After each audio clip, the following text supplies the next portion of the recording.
Kisah pemuda kaya, anak bos besar, pemilik 73 perusahaan, yang menjadi cleaning service. Episode 251.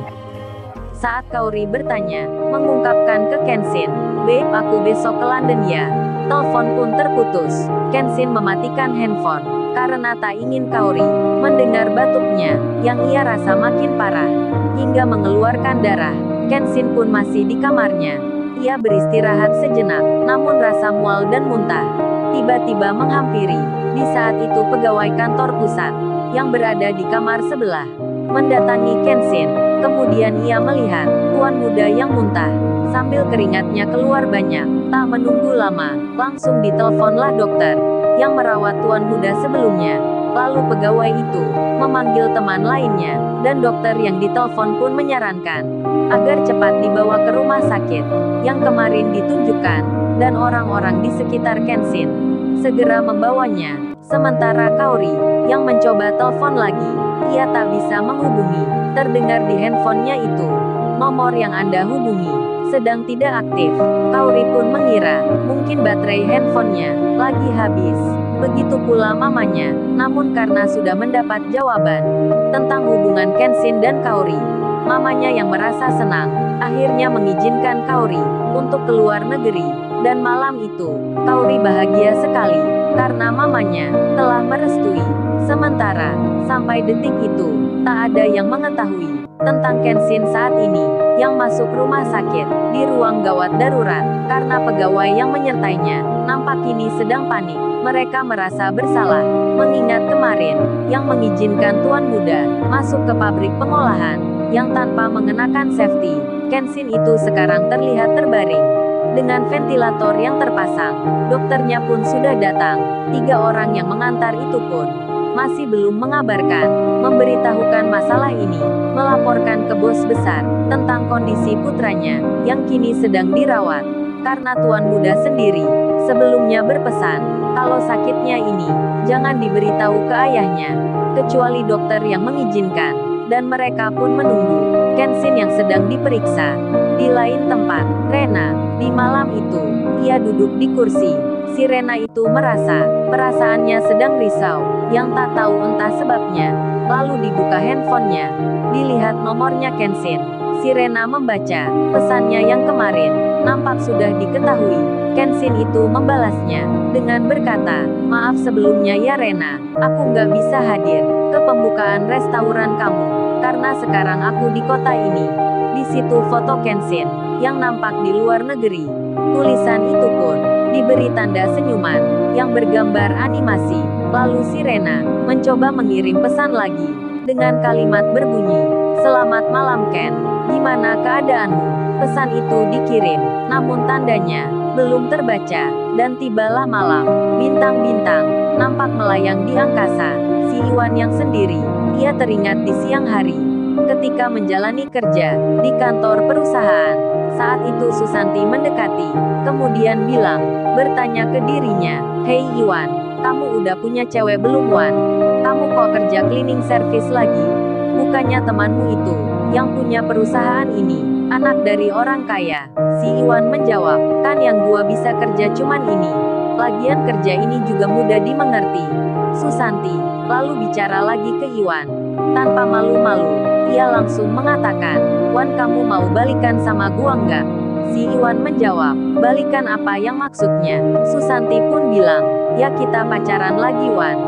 Si Iwan menyahut, "Bukannya kamu sekarang udah punya cowok? Itu sekantor dengan kamu, kok malah balikan sama gua?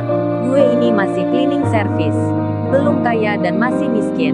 Motorku aja masih sama motor butut yang lama." Susanti malah menjawab, "Kamu menyamar aja Wan. Lebih baik berterus terang daripada menyembunyikan." Rupanya Susanti itu telah mengira Iwan kini punya jabatan, dan ia ingin balikan. Itu karena ada satu hal, ada udang di balik batu. Karena di pikirannya, ia melihat ke depan tentang nasib Iwan yang memiliki kecerahan. Apalagi kemarin dilihat sendiri, Iwan itu naik Lamborghini. Susanti pun menaruh harapan. Ia masih terus menggoda, terus merayu-rayu.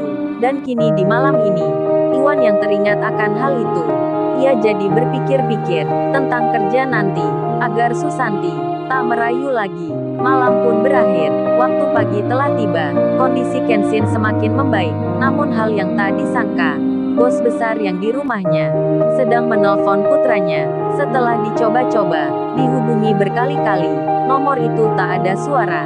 Handphonenya Kenshin tak bisa ditelepon. Bos besar itu pun kemudian menelpon anak buahnya, yang saat ini juga di London, sedang menemani Kenshin dalam pekerjaan di sana. Telepon itu pun tersambung tepat di pagi hari, di jam 7 pagi, di waktu London. Ketika mendapat telepon itu, yang dihubungi tersebut merasa was-was jadinya, karena bos besar sedang menelpon. Kebetulan pula dirinya kini di rumah sakit, menunggui Kenshin. Jadinya ia merasa bingung, namun mau tak mau, telepon itu harus diangkatnya. Dan setelah itu, bos besar bicara, "Halo Tony, Kenshin apa ada di situ?" Yang ditanya pun menjawab, "Oh ini tuan muda ada bos." Dan beruntungnya, saat itu Kenshin sudah tersadar. Telepon itu pun segera diberikan. Kenshin lalu bicara, dengan pelan-pelan, dengan nada yang biasa, "Halo ya ada apa ya?" Bos besar pun berucap, menanyakan kabar putranya, dan menanyakan tentang pekerjaan. Kenshin pun menjawabnya, dengan seperti adanya, yang tanpa mengundang curiga. Hingga pembicaraan itu hampir 10 menit lamanya, dan bos besar itu pun sampai detik itu tak mengetahui perihal Kenshin yang ada di rumah sakit. Waktu pun berganti, Pak Henry yang kini ada di rumah.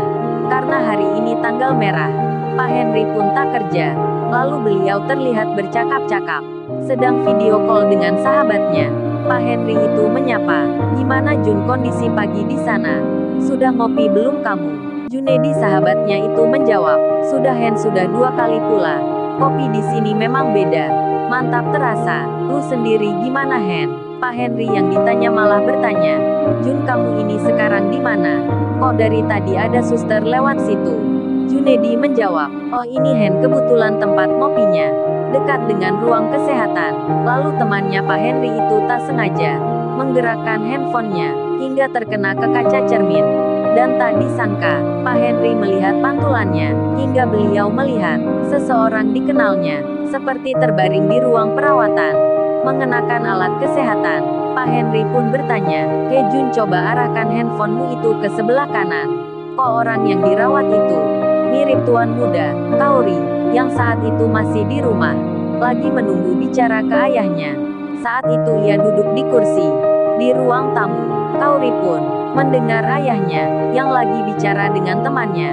Namun saat ayahnya itu menyebut nama tuan muda, Kaori pun langsung merasa terpantik hatinya. Setelah melihat yang di kamera, Pak Henry itu pun bicara dengan nada yang terkejut sekali. Beliau itu berucap, "Lo Jun beneran ini? Itu tuan muda Kenshin. Kok di situ? Sakit apa Jun emangnya? Kamu kok nggak bilang?